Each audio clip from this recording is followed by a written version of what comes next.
Yesterday we were talking about the 15th chapter of the Gita.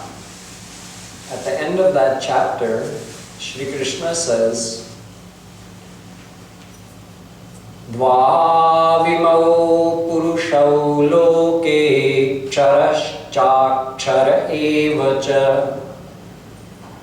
He mentions about the existence of Maya and the souls. Maya Shakti and Jeev Shakti. Maya Shakti is the material power and Jeev Shakti, those are all the souls. So he refers to Maya as Char and Jeev as Akshar.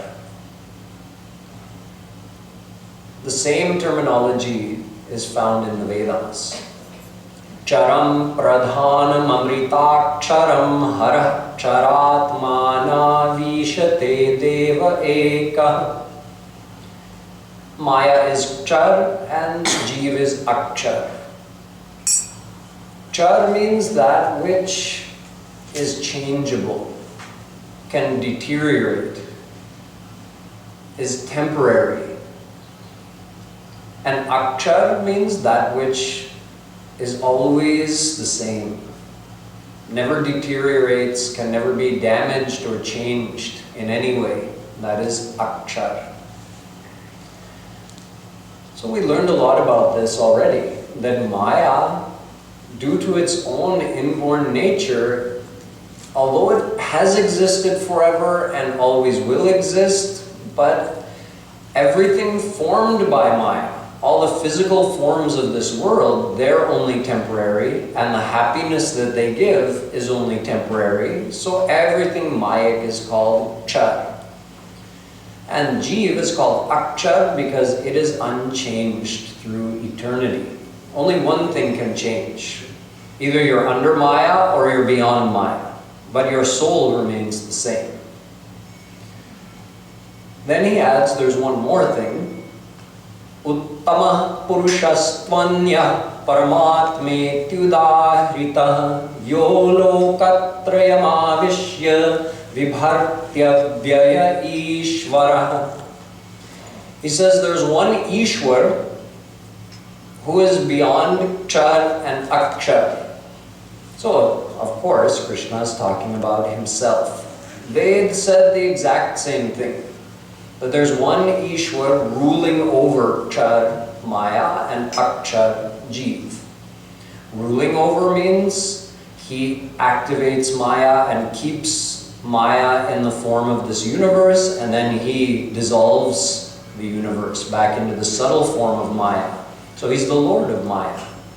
He also gives life to all the souls, keeps track of all of their karma, and gives them the outcome of those karma. So he's the Lord of the souls as well. He's also beyond Maya. Maya cannot reach God. And he's beyond the souls unless they surrender to him. And then with his grace, they can reach him. Yasmat charmati toha makcharadapi chottamaha atosmi loke vede cha prathita purushottama. Shree Krishna says, since I am beyond Char Maya and Akshar Jeev, thus I am known as Purushottam. He says, I envelop and uphold everything, yet I am beyond everything. So I am Uttam. Uttam means supreme. Purush Uttam, he's Purush because he has a personality. He's sentient. He's Chit, like we are. So he's Purushottam. He says, I'm known both in the world and in the Vedas as Purushottam. And then he finishes by saying, this is the end of the 15th chapter, that those who know that worship me. Why would they go anywhere else? Maya is Krishna's dasi. And the souls are also just ansh of Krishna. So when you have the anshi, when you have the Swami, why not worship him? Why worship his das, right? Maya is just a servant of Krishna, and that too, a jada, lifeless, mindless. So why would we give our mind to Maya when we could give it to Maya's Swami, Shree Krishna. The same thing goes with souls. We are all Ansh of Shree Krishna. The Ansh is attracted to its Anshi. I explained that yesterday, that Ansh means a part of, and Anshi means the one to whom you belong. So we're Ansh of Shree Krishna, and there's a natural love for the Anshi. The Ansh automatically has a desire to be with his Anshi. Not to be with Ansh. The desire is that Ansh wants to experience his Anshi, Bhagavan. So this brings us back to the question that I ended with yesterday, which is that so far we've been learning we have to do bhakti to Sri Krishna because real happiness is not in this world because the world is Maya. And if everything in the world is temporary, all the worldly happiness is going to be temporary, and that's never going to be enough for us. But Sri Krishna is divine and unlimited, and he's the form of bliss. So if we attain him, we get perfect happiness. How do we attain him? We do bhakti. And bhakti means attaching our mind to him. I'm just reviewing quickly. How do you attach your mind to him? You understand, happiness is in Krishna, not in the world. Right now, up until now, we've understood that happiness is in the world. Thus, we've always looked to the world with hope. This person will make me happy. If I get this job, I'll be happy. If I make this much money, I'll be happy. If I get this kind of house, I'll be happy. We've always looked to the world with the hope of finding happiness, yet the world can only provide that kind of Mayic temporary happiness, which excites our mind but doesn't console our soul, because our soul will never rest until we get divine happiness. So we understand that. Wherever you understand happiness is, you're going to do chintan of that thing. You're going to keep thinking, this will make me happy. I like this person, I like this thing. That process of thinking makes you get attached. So we're supposed to get attached to God. How do we do that? Think of him as the source of happiness. Very simple. That's bhakti. So bhakti and desire are one and the same. It's just that up until now we've always done bhakti of the world because we always believed there was true happiness in the world. A devotee of God believes that there's happiness in God, so I have to think of him. You keep thinking of him the same way you yearn for the things of this world. No difference. The internal process is exactly the same. You just divert that loving remembrance towards God. Your mind already knows how to do it. So let's say someone's doing that. They've understood. There's no true happiness in the world.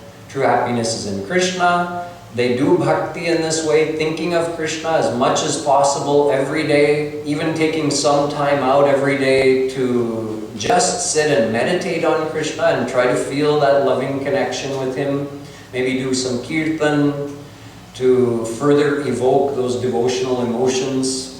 And in this way, he develops his attachment to Krishna, and his attachment in the world reduces. Let's say all of this is happening. Then the question is, what's going to happen to my life in the world?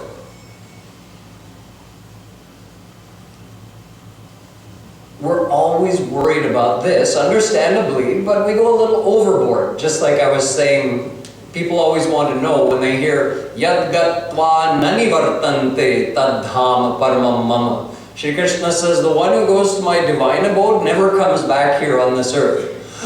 Really? Could I come back if I want to? Yeah, but over there there's perfect happiness, no pain, no suffering, just unlimited joy all the time. Oh, okay, but still, can I come back if I want to? Everybody always wants to know. And there's a story about Prahlad, actually, when Prahlad, the famous saint Prahlad ji, was leaving this earth planet. He was leaving in his, like a divine viman, came to get him and take him to Vaikuntha Lok. So there was a pig there in the mud. eating the mud and muck like pigs do, decomposing muck. So he said to that pig, "Chale, Golok, you want to go to the divine abode with me?" The pig said, "Will I get my khadya padarth over there? What I eat, what I like to eat, that stinky mud? Do they have any of that over there?" Prahlad said, "No, there's nothing stinky and yucky over there in the divine world. Everything is nice and beautiful."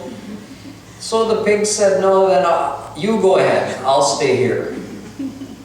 We have no clue what the divine world is like, so we're worried about, oh, am I going to lose anything if I surrender to God? We really don't have to worry, but since the worry is there, we have to address it, because this is the mind that we're supposed to get attached to God, and if that same mind is worried, well, what's going to happen if I attach my mind to God? What's going to happen to my world? Then it's never going to agree to get attached to God. So we have to allay that fear. We have to address it. What practically happens? See, people wonder, okay, if I'm not at what Krishna is telling us in the Gita, don't be attached in the world. Be attached to God, but continue to do your worldly duties. That's what Gita says in every chapter. People wonder, how will I keep care of my family? How will I keep working in the world if I have no attachment to what I'm doing or those people that I'm taking care of? How will that work? It's a common fear that people have. Right now we live in the family, and those are the main people we're attached to. The other people we meet in the world, the other 6 or 7 billion people on this earth planet, we're not attached to them. We're attached to 10, 15, maybe 20 people. Our close family and friends. Everybody else, we still behave properly with, right? As good people, we treat them well, we behave well with them, but we're not attached to them. We're attached in the family. And where do 95% of our problems come? In our interpersonal relationships, in the family. Why do you think that is? Do you think maybe it's because we're attached in the family and not attached in the... How are we able to behave so nicely with perfect strangers and we treat those that we're attached to the worst? Many times it happens that way. Not always. But many times we have the most trouble controlling our emotions in those situations with our intimate loving ones, our mother, father, kids, spouse. That's when we have the most difficulty controlling our reactions. So what causes those reactions? Attachment, nothing else. We have expectations. See, we don't really have expectations from a stranger. If a stranger insults us, we think, oh, well, I don't really know him, so it doesn't really matter to me. It doesn't bother us very much. But if your own son insults you, if your own husband or wife insults you, it really hits you hard. And you'll think about that for days to come, maybe weeks. It might even escalate into more fights and more arguments. Who knows where it ends up? This is because we have that expectation. The first thing to realize is that attachment is not a selfless, positive thing. It's a selfish thing. Again, back up. Where did the attachment come from? Attachment comes from doing chintan of this type of thing, where you think, this person will make me happy. So what could be more selfish than that? Yet it's our nature. We can't stop desiring happiness, so we automatically look for happiness everywhere, and when we see a person we think might make us happy, we start meditating on that hope, and that becomes an attachment. A mother is meditating on the hope she has for her child before the child is even born. Oh, the child will be like this, look at me in this way, say my name in this way. That will make me feel so happy. I'll get to hold the child. The child will be mine, depend on me wholly. All of those things give us a happy feeling. So, if we have a child with that hope, then you could ask yourself, when we decided to have this child, were we thinking of the child's happiness? No, nobody thinks, let me have a child so that that child can be happy. No, we think, let me have a child because having a child will make me happy. That's how our mind works. And there's nothing wrong with that, it's just good to understand it. So there's an underlying desire that those people should make me happy. So there's an underlying selfishness. जाते कछु निज स्वार्थ होई ता पर ममता करई सब कोई सुर नर मुनि सब किया हरीति स्वार्थ लागी करहि सब प्रीति. Everyone under Maya operates in this way. Once you attain God, you get perfect happiness, then you can be selfless. But until God realization, even the Devtas, the celestial gods, even a yogi, everyone, if they're under Maya, they have this underlying way of functioning that wherever we believe our self-interest will be fulfilled, that's where we attach our mind. So that attachment comes with an expectation. And the greater the attachment, the greater the expectation, and then the greater the disappointment if that expectation is not met. And of course, the greater the happiness if the expectation is met. But this world is such, and people are such, that nobody ever fulfills your desires all the time. Two people love to spend time together, but their desires don't always match. One wants to go to the movie tonight, the other one says, no, let's go to satsang, listen to Gita. So you can say, oh yeah, two people who love each other can have separate interests. You can say, sure, to a point. What we really want is someone to agree with us all the time. In our heart of hearts, that's what we want. But everybody's mind is conditioned to seek for their own happiness. So how can they always agree with everyone else? It's impossible. We should be surprised if someone does agree with us. Not the other way around. We shouldn't be surprised if someone disagrees with us. So we're bound to get disappointed. People are bound to not live up to our expectations. So there's going to be pain. And when we're let down, then we get anger, we get frustrated, we get in these verbal fights with people. This is what happens when we have attachment. And what is family life about? Family life is about meeting your needs, both physical and emotional. Can those needs be met without attachment? Certainly. We can definitely understand how our physical needs can be met in the family without attachment. What about emotional needs? Sure. What do we really need? What does a child need? A child needs support, affection, encouragement. Who does this very well? Teachers. Let's say a really good teacher at school, in primary school, secondary school. They're very good at encouraging, supporting, teaching the kids. Yet they do it without attachment. These teachers have hundreds of kids come through their life. They can't be attached to every single kid who comes into their class, yet they do care for them. They want the best for them, and they try their best to bring that child to the next level so that they can succeed and go forward. Is that not what a parent is supposed to do? It's the very same thing. How is the teacher able to do it without attachment?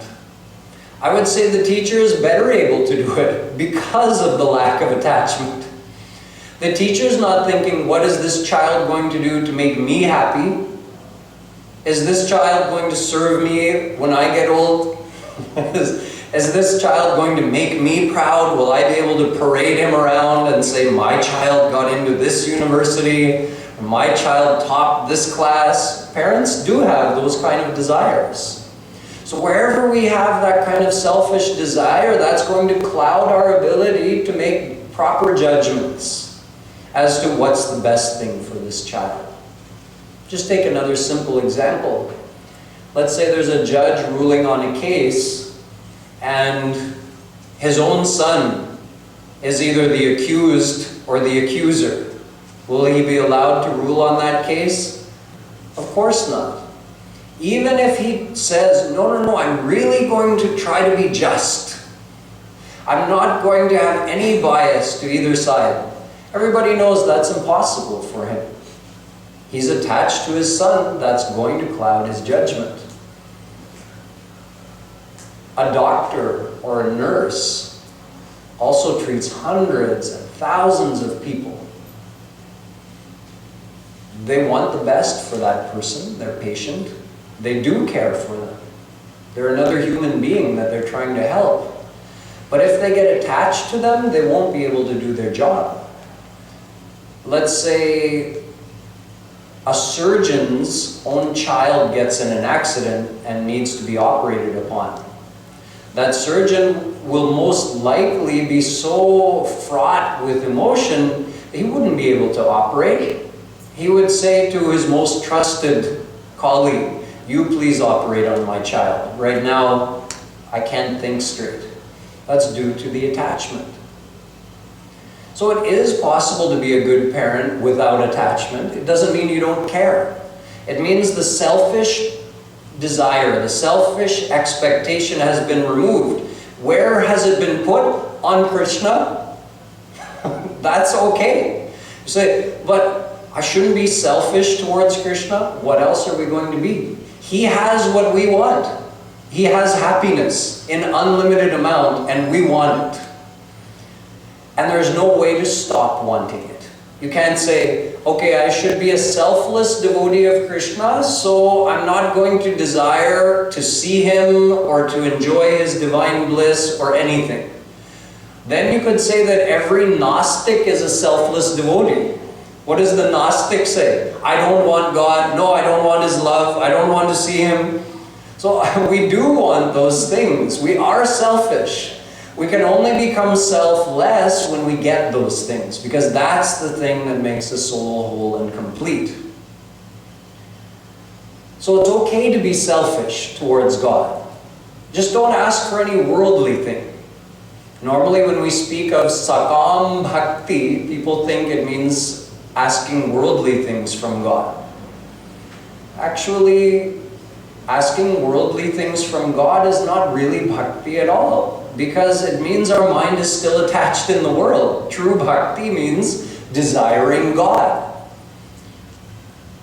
Now there are higher levels of bhakti where a devotee actually starts to develop the feelings that, Krishna, I do want your vision and your bliss, but I want your happiness as well. That's also a devotional desire. When someone thinks, Krishna, somehow, some way, I don't know how I can with what I have now, but I wish I could serve you to please you, to make you happy. I want to see a smile on your face. Why? Because you're mine. So I want to please you. That's an even higher level of bhakti. That's true nishkam bhakti. But for now, it's okay just to understand that we're meant to desire happiness from God. That's correct. If we're desiring that happiness from any person in this world, it's unfair to them. They're also bereft of that happiness. So we're demanding something from them that they themselves don't even have. Now it's another matter that we pretend we have it. How do we act when we want someone to like us? We have to act like we've got something they want. And they do the same to us. Like, it's never said. It's just that we kind of enter into an unspoken agreement that I'll love you because you're going to make me happy, and you'll love me because I'm going to make you happy. It's a bargain we strike, but it's unsaid. Yet, I don't have happiness within me, because otherwise, if I did, why would I be looking for it from you?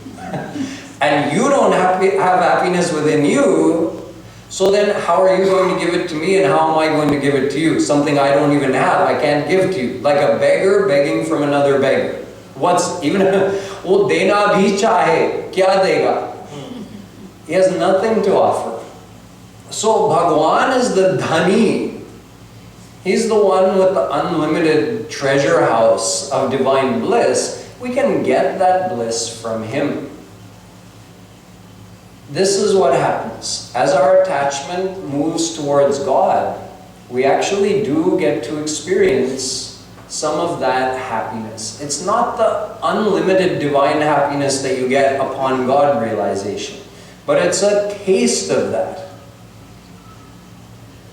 It's a beginning.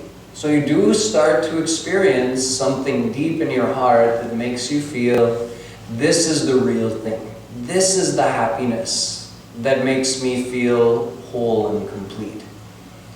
So you keep striving for more of that, and your attachment to Krishna keeps growing. And your attachment in the world keeps reducing. So what happens then? Will your world fall apart? No. I'll tell you my personal experience. It didn't practically happen that way at all. I wasn't always a sannyasi. I was also working and living in the world for several years before I moved to an ashram and decided to take sannyas, which is not something you have to do if you want to follow this path. You stay in your life as it is. I found that things got easier. I was better able to interact with people, colleagues, friends, family. All of that became easier because I understood that I wasn't meant to get happiness from them. I'm meant to get happiness from Krishna. So then I didn't have those unfair expectations from them, and I was able to look at it from a more level-headed perspective. Oh, what do we need to do to get along? Why are we in a relationship, and what are we trying to accomplish through this relationship? Okay, let's do it. That's it. Take the attachment out of it. Take the expectation out of it. Everything becomes easier. So that's what practically happens. Yet our mind still has this fear that if I'm not attached to my family, something bad is going to happen. Oh, something good is going to happen if you reduce your attachments in your family. In the 16th chapter, Shree Krishna talks about the good qualities that start to evolve in a person's mind as their mind gets more attached to God. Because as your mind gets more attached to God, it purifies. The negative qualities reduce and the positive qualities increase. So in the 16th chapter, he says, Dvau bhuta sargau lokesmin daiva asura evacha. It says there are two types of qualities or characteristics which can be manifested in a person's behavior or in a person's mind. There are daivi gunas, the positive qualities that tend towards God, and there are asuri gunas, the negative qualities which take you away from God. So these positive qualities which Krishna mentions, for instance, Abhayam sattva sanshuddhir jnana yoga vyavasthiti Danam damascha yagyascha swadhyayas tapa arjavam. It's a lot he mentioned just in the first shlok. He says abhayam, fearlessness. Sattvam, Sattva means the positive quality of Maya. Jnana yoga vyavasthiti. You keep the spiritual knowledge, like the knowledge of the Gita, always fresh and ready to use in your mind. Ready to use means when you're faced with any situation in the world, you call upon that knowledge. Like there was a Panditji who wanted to get his daughter married, but he didn't have enough money to pay for the wedding. So he decided, well, the king lives nearby. He's got so much, I'll go and steal from him. I'll just go and help myself. So using his cunning, he was able to enter the palace after dark and get by the guards. And he saw, oh, there's so much gold and silver and jewels. I'll definitely be able to get enough to pay for this wedding. But every time he went to lift something and put it in his satchel, his knowledge of the Vedas would come back to him. That, oh, if I steal this gold, then the Vedas say because of stealing gold, you get this kind of punishment in Narak. So he'd put it back. Then he'd try to steal some silver, same thing would happen. Oh, he'd remember this Vedic mantra that says stealing silver results in getting this kind of punishment. He'd put it back. No, I don't want that punishment. He'd try to steal some diamonds, same thing. Whole night went by like this. He kept trying to steal things and remembering what he would face because of that in the future, and he'd put it back. In other words, his knowledge was preventing him from doing a wrong thing. Although it didn't prevent him from entering the king's castle. So anyway, he ended up in the king's bedroom and he was looking around there, and dawn came. And at dawn every day, the king's servants would all come in with trumpets and musical instruments and play songs and sing to wake the king up in grand royal fashion. So this Panditji got caught in there in the king's bedroom when everyone was bursting in to wake the king up, so he quickly slid under the king's bed. When the king woke up, he was thinking to himself, oh, what a wonderful day. Look at me, look at how lucky I am. Cheto hara yuvataya suhridanukula yad bandhava Branayagar bhagirascha bhritya valganti danti nivahas taralasturartha. And he stops. 3/4 of a verse. The Panditji was listening underneath, understood the Sanskrit the king was saying, that, oh, my life is so great, look at all these beautiful maidens come to serve me, and people are playing trumpets to wake me up, and the horses and elephants are making sounds to wake me up. I am so great. Everyone is favorable towards me. And he stopped there. So from underneath the bed, Panditji couldn't help himself. Sammilane nayanayor nahi kinchidasti. He finished his shlok from under the bed. The king was startled and was wondering, where is that coming from? I've heard of Akashvani, I've never heard of Patalvani, that's coming from underneath me. So someone came and pulled that Pandit out from under the bed. So then he had to tell him the whole story of everything that happened, why he had come, how he wasn't able to steal anything. The king was very impressed, both by what Panditji had said, because Panditji taught him. He said, but king, whatever you've gathered throughout your whole life, Nayanayor nahi kinchidasti. When you close your eyes for the last time, never to open them again, none of this is going with you. It all stays here. So you think about that, king. Think about what is going with you. Your karma, your bhakti, that goes with you. The king was very thankful for that lesson, and he was also very impressed that the Pandit was able to call upon his knowledge to prevent himself from doing a wrong thing. So that's what Shree Krishna is saying, Jnana Yoga Vyavasthiti. Keep that spiritual knowledge in your mind and consider it at the time it's needed. If If you don't use it at the time it's needed, it's like a person who's carrying, let's say someone has a license for a handgun for self-defense, and maybe they walk in some dangerous neighborhood late at night because they finish work at night and they take the subway home, so they carry a gun for their protection. And one night, 3 people come upon them and start beating them and trying to mug them. And afterwards, he's lying there, everything has been stolen, he's been beaten, he goes home and his friend says, "But I thought you carried a gun to protect yourself." "Oh yeah, I forgot about that." So we have all this spiritual knowledge, but when we need it most, we forget about it. And later, after we've already done something we're going to regret, then we say, "Oh, if I would have thought of this then, I shouldn't have gotten angry. I shouldn't have said this thing." So it's a good quality to keep that knowledge and use it when it's required to keep you from doing wrong things. Dhanam, being charitable. Dhammam, having control over your senses. Not just being a slave to your senses. Your tongue says, "Let's eat this," and you just say, "Okay, let's go." Oh, you have to have some control so that you can live a healthy life.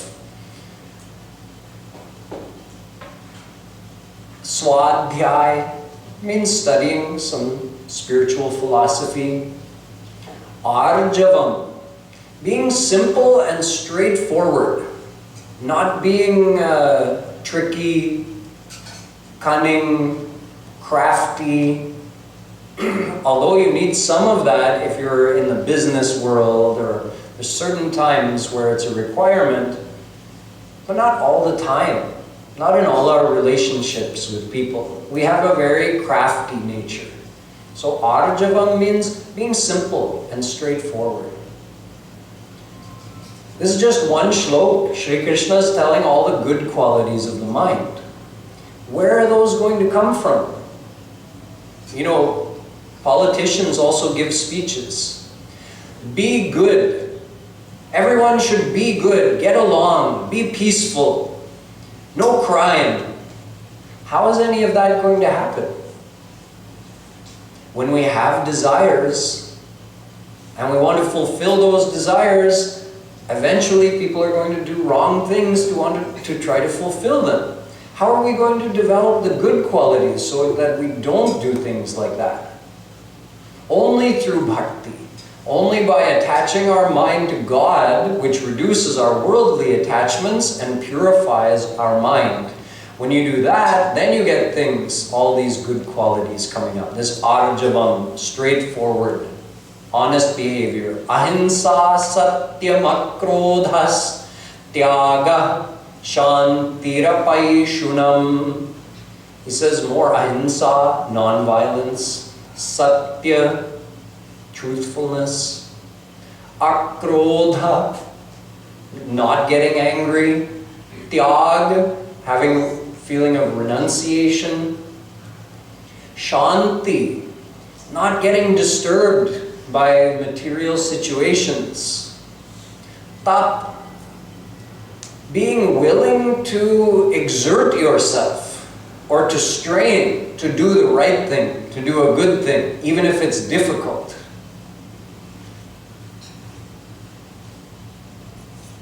The last one is also an important one, the one I mentioned, apaishunam, not gossiping, not doing ninda of other people. That's one of our favorite pastimes. As soon as we get a break at work, everybody's got a buddy, you know, someone you feel at ease with, that you like to talk to each other. So when you sit down at work, what do you talk about? The great majority of the time, just like when you sit together at the table in the cafeteria at high school, what did you talk about then? Same thing. That person did that. That person said that. Oh, what's that person doing nowadays? Who's that person like? Who's that person talking bad about? All kinds of gossiping, criticizing. So Krishna says it's a good quality not to do that. to avoid those kind of talks is a good quality. Keep in mind, whatever we put our mind into, we adopt those qualities. So if we're always thinking about and talking about those kind of things, that kind of ninda, criticism, gossiping, what are we bringing into our mind?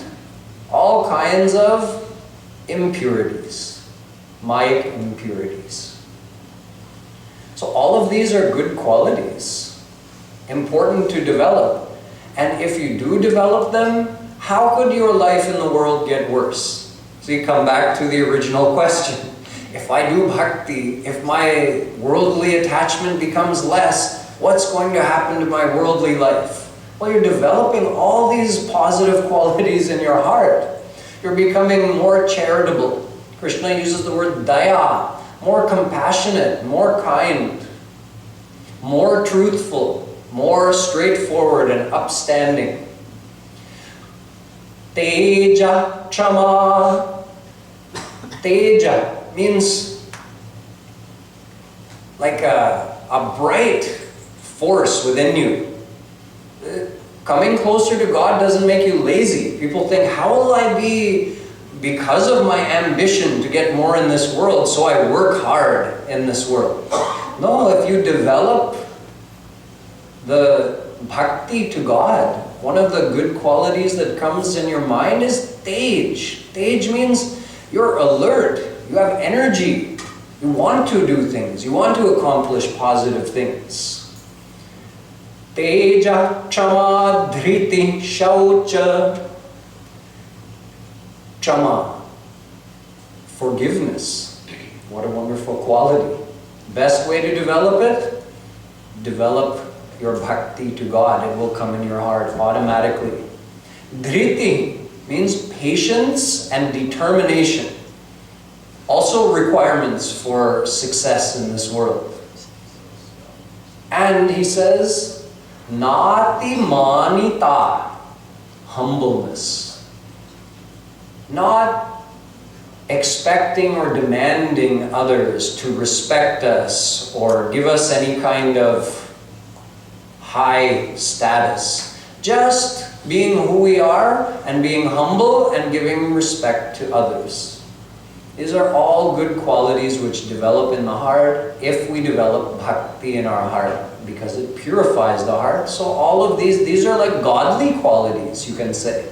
The more attached to Krishna you get, the more these godly qualities, daivi gunas, are going to develop in your heart. And if we do the opposite, in other words, if we become more attached in the world and less attached to God, Shree Krishna says, that's going to result in developing more negative qualities. The more someone develops his ambition to enjoy worldly things, the more that's leading his mind away from God. Someone might say, but we live in this world. God made this world. Did He not make it for us to enjoy? He didn't make it for us to find happiness from. He made it for us to get calories, vitamins, minerals, protein, clothing, shelter, medicine. He made the world for all of those things, for our physical body, because we have a physical body, we have certain physical needs. But since our true self is the soul, which is inside the body, that's not all we need. We need God for our soul. So the world is for your body, God is for your soul. So to answer the question, no, God did not create this world for our happiness. He created this world to be able to fulfill our physical needs. We mistakenly look to this world for happiness, and that's the beginning of all of our problems. So the more someone desires this world, the more they get attached in the world, and then the rajas qualities develop in the mind, and after that more tamas qualities may come if we start doing wrong things to acquire the things that we want in this world. Krishna even goes to the extent, there's quite an interesting, almost comical description of the extent to which these qualities develop in a human mind. I mean, comical not in this way that, I mean, there are people like this in the world, but when you read it, he's saying, Ishwaroham, I am Ishwar. Siddhoham, Balavan Sukhi, I am powerful, I am rich, I am God, I am Ishwar, I am perfect. He says these kind of thoughts develop in the human mind. The more someone gets power and wealth, his mind can tend along that direction. He thinks, I've attained and acquired so much today, tomorrow I'll acquire more power, more wealth. People will worship me. There are people in this world like that, and we have that potential to be like that within ourselves because we have rajas and tamas gunas within us. It's just a question of whether they're developed to that point or not. So Krishna cautions us that there are asuri gunas as well. Asuri means like devilish or like a demon type gunas that are within us. So if we don't develop the positive qualities by attaching our mind to God, then our mind tends to go in the other direction. It may not go to that extent, but it can tend in that direction. So he says,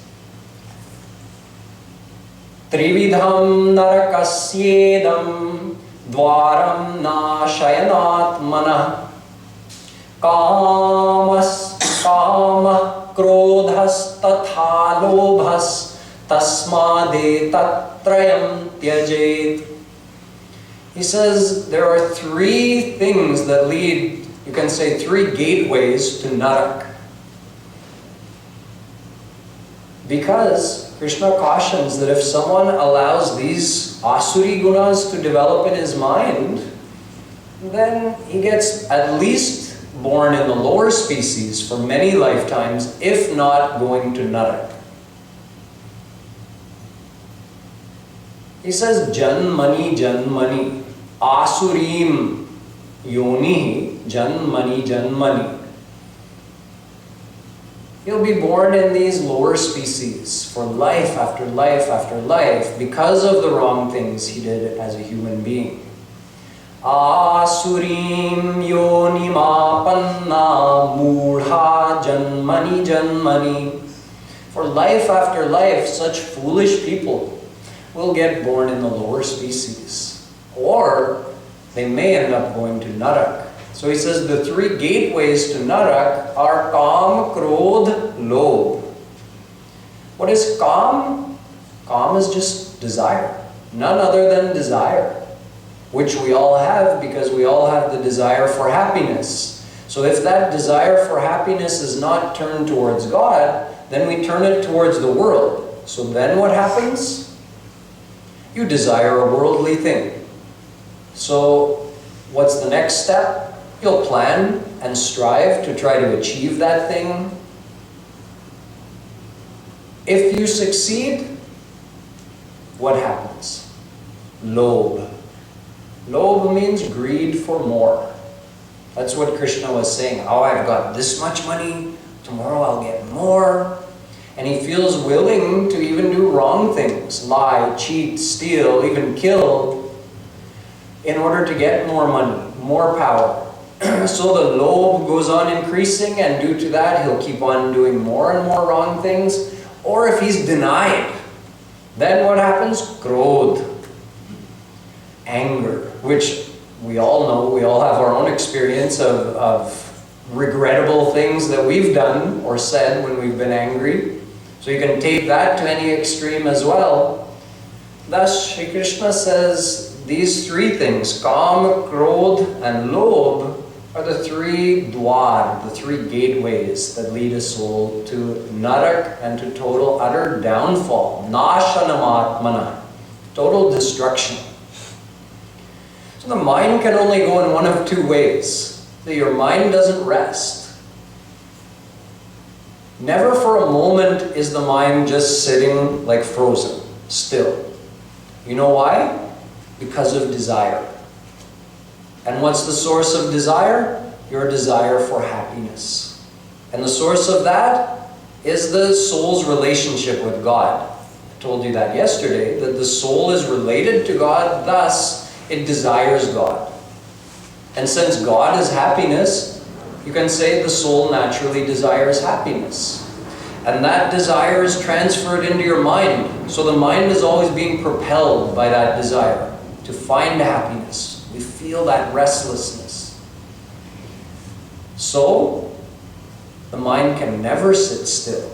The question is, when the rubber hits the road, what direction is the mind going in?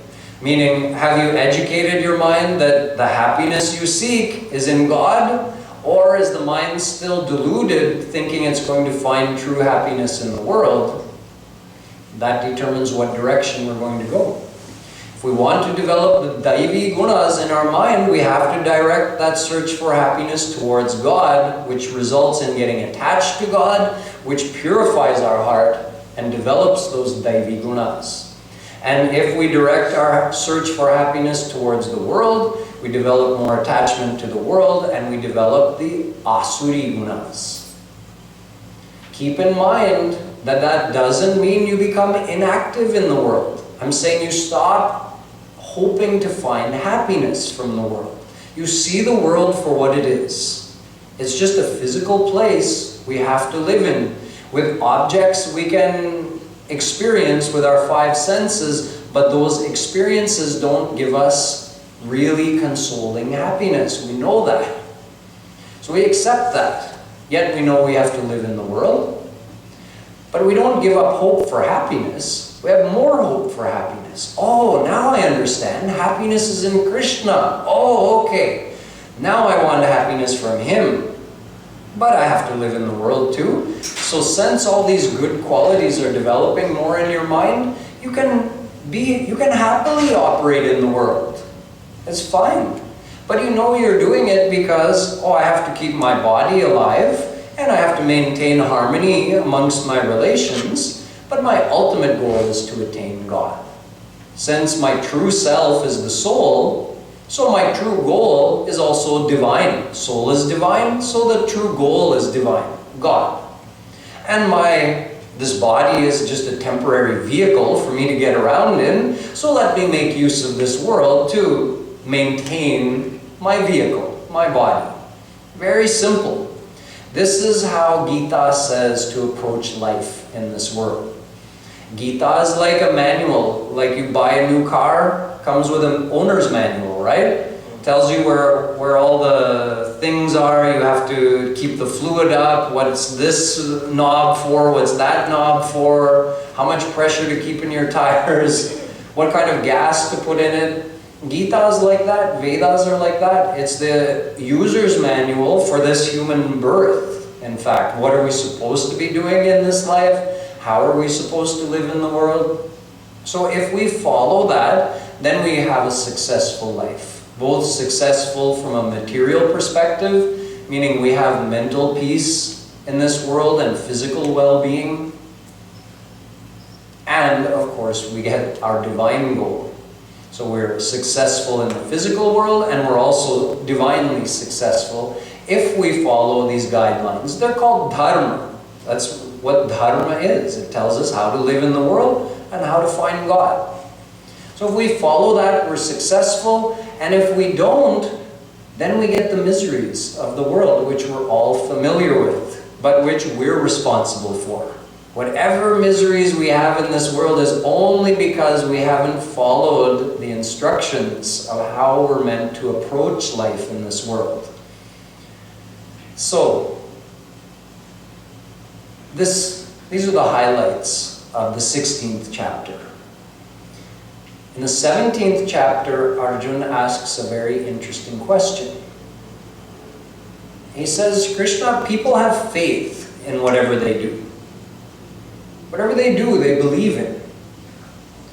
People worship in different ways. Whatever way they worship in, they have faith. Is faith alone enough? Meaning, does it matter what you have faith in? Or is it okay, just have faith, so since you have faith, you'll get the right result? Or is there any difference? Like, what if you had faith in the wrong thing? Will you still get the right result? Will you be rewarded for your faith because you had sincere faith even though it was in the wrong thing? Or do you have to have faith in the right thing in order to get the right result? Shree Krishna addresses this question tomorrow. Boliye Vrindavan Bihari Lal Ki